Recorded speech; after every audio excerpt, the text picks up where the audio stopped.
முறை சேர்ந்து செதுக்குன ஈர நலம் இது பாறையா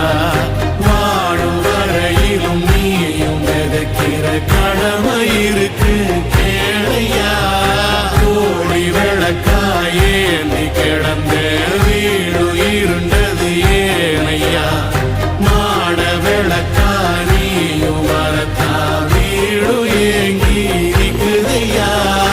எத்தனை சாமி வந்ததையா இது எந்தெந்த சாமி தந்ததையா எத்தனை பாட்ட சொன்னதையா அத சுத்துற பூமி கண்டதையா அடிச்சு வீசும் காத்திலையும் அந்த தகப்பனாச சுத்துதையா வெடிச்சு பூக்கும் வேலையிலும் ஒரு வம்சத்து கதையே உள்ளதையா